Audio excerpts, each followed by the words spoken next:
Hi friends, welcome to குறிஞ்சி.com. இந்த விநாயகர் சதுர்த்திக்கு பாசிப்பருப்பும் ஜவ்வரிசியும் சேர்த்து குக்கரில் வெறும் ஒரு 2 நிமிஷத்தில் செய்யக்கூடிய ஒரு பாயசம் ரெசிபி தாங்க இன்றைக்கி நம்ம பார்க்க போகிறோம். பிகினர்ஸ் கூட ரொம்ப ஈஸியாக செய்திடலாம், அவ்வளோ சூப்பராக இருக்குங்க. இந்த பாசிப்பருப்பு ஜவ்வரிசி பாயாசம் இவ்வளோ சிம்பிளாக இன்றைக்கி எப்படி செய்கிறதுன்னு பார்க்கலாம் வாங்க. இப்போ நான் ஒரு குக்கருக்கு அடுப்பில் வச்சுருக்கேன். இதில் ஒரு அரை கப் அளவுக்கு பாசிப்பருப்பு எடுத்திருக்கேன். நீங்கள் ஏதாவது ஒரு கப் அளவு எடுத்துக்கோங்க. உங்கள் தேவைக்கு ஏற்ற மாதிரி கப் எடுத்துகிட்டு அதில் அரை கப் அளவுக்கு பாசிப்பருப்பு எடுத்து நல்லா கழுவிட்டு தண்ணியை வடிகட்டி குக்கரில் போட்டுக்குங்க. இப்போ இது நல்லா கொஞ்சம் வறுபடட்டும். மீடியம் ஃப்ளேமில் வச்சு வறுத்துக்குங்க. இந்த தண்ணியெலாம் சுண்டிட்டு நல்லா உதிரி உதிரியாக வறுபட்டு வாசனை வரும், அது வரைக்கும் வறுத்துக்கலாம். இப்போ இந்த அளவுக்கு வாசனை உதிரி உதிரியாக நல்லா வறுபட்டதுக்கப்புறம் ஆஃப் பண்ணிவிட்டு, இப்போ அதே கப்பால் ஒரு கப் அளவுக்கு ஜவ்வரிசியை நான் ஒரு அரை மணி நேரத்துக்கு முன்னாடி ஊற வச்சுருந்தேங்க. இப்போ ஊற வச்சுருக்கக்கூடிய நைலான் ஜவ்வரிசியை தண்ணியை வடிகட்டிட்டு இது கூட சேர்த்துக்குங்க. இப்போ நம்ம ஒரு கப்பு ஜவ்வரிசி, அரை கப்பு பாசிப்பருப்பு எடுத்தோம். அதுக்கு 3 கப் அளவுக்கு தண்ணி. நம்ம எந்த கப்பால் பாசிப்பருப்பு அளந்தெடுக்கிறோமோ எல்லா அளவுகளும் அதே கப்பால் அளந்தெடுத்துக்குங்க. இப்போ 3 கப் அளவுக்கு தண்ணி விட்டு நல்லா ஒரு வாட்டி கலந்துடுங்க. கலந்துட்டு குக்கரை மூடி விசில் போட்டுக்கலாம். இது ஒரு 3 விசில் வந்தால் போதும். நம்ம வெள்ளைப்பாகை கரைக்கிறதுக்குள்ளே இந்த குக்கர் விசில் வந்துடும்.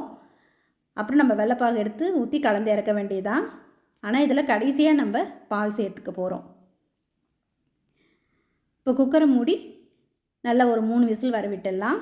இப்போ விசில் வர்றதுக்குள்ளே நம்ம வெல்லத்தை கரைச்சி எடுத்துக்க போகிறோம். நான் இன்றைக்கி 1.25 கப் அளவுக்கு வெல்லம் எடுத்திருக்கேன். உங்களோட இனிப்பு டேஸ்ட்டுக்கு ஏற்ற மாதிரி நீங்கள் 2லேருந்து 2.5 கப்பு வரைக்கும் கூட வெல்லம் சேர்த்துக்கலாம். இப்போ இந்த வெல்லம் கரையிறதுக்காக அதே கப்பால் ஒரு கப் அளவுக்கு மட்டும் தண்ணி விட்டு வெல்லத்தை இந்த அளவுக்கு கரைச்சி எடுத்துருக்கலாம். வெல்லம் கரைஞ்சிடுச்சு, இது அப்படியே இருக்கட்டும். இப்போ அதுக்குள்ளே பார்த்திங்கன்னா குக்கரும் விசில் வந்துடுது. ஒரு 3 விசில் வந்தாலே போதுங்க. பாசிப்பருப்பு ஜவ்வரிசி ரெண்டுமே கரெக்டான பதத்தில் வெந்திருக்கும். இப்போ பார்க்குறதுக்கு உங்களுக்கு கெட்டியாக தான் இருக்கும். ஆனால் இதில் நீங்கள் வெள்ளைப்பாகும் தேங்காய் பாலும் சேர்க்கும்போது கரெக்டான பதம் வந்துடும்.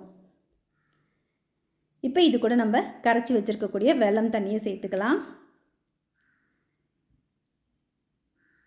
வெல்லம் சேர்த்த உடனே பார்த்திங்கன்னா அந்த ஜவ்வரிசி நமக்கு தனித்தனியாக நல்லா தெரிய ஆரம்பிச்சிடும்.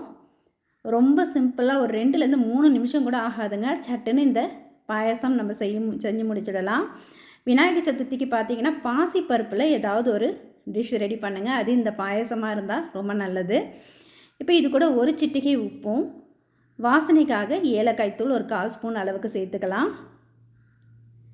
சேர்த்துட்டு இப்போ நல்லா கலந்து விட்டுட்டு நமக்கு தேவையான அளவுக்கு முந்திரியும் திராட்சையும் 1 ஸ்பூன் அளவுக்கு நெய் விட்டு வறுத்து சேர்த்துக்கலாம். இப்போ இதுவும் ஒரு கொதி வந்துட்டோம். இப்போ இதை சேர்த்து நல்லா கலந்து விட்டு அடுப்பை ஆஃப் பண்ணிவிடுங்க. இது கொஞ்சம் நல்லா ஆறுனதுக்கப்புறமா நம்ம தேங்காய் பால் சேர்க்கும்போது தேங்காய் பால் பார்த்திங்கன்னா திரிஞ்சு போகாமல் ரொம்ப நல்லாயிருக்கும் டேஸ்ட்டும். இதுக்கு நீங்கள் தேங்காய் பால் அல்லது பசும்பால் எது வேணால் சேர்த்துக்கலாங்க. தேங்காய் பால்னால் நீங்கள் ஃபஸ்ட்டு ஒரு பால் எடுப்போம் இல்லைங்களா, அது 2வது பால், இது ரெண்டுமே சேர்த்து நீங்கள் உங்கள் திக்னஸுக்கு ஏற்ற மாதிரி சேர்த்துக்கலாம். ஏன்னா பாசிப்பருப்பும் ஜவ்வரிசி ரெண்டுமே நல்ல திக்னஸ் கொடுக்கும். அதனால் உங்களுக்கு தேவையான அளவுக்கு தேங்காய் பால் அல்லது பசும்பால் சேர்த்து நல்லா கலந்துட்டிங்கன்னா சுவையான நம்மளோட பாசிப்பருப்பு ஜவ்வரிசி பாயசம் ரெடி. கண்டிப்பாக அந்த ரெசிபியை ட்ரை பண்ணி பாருங்கள்.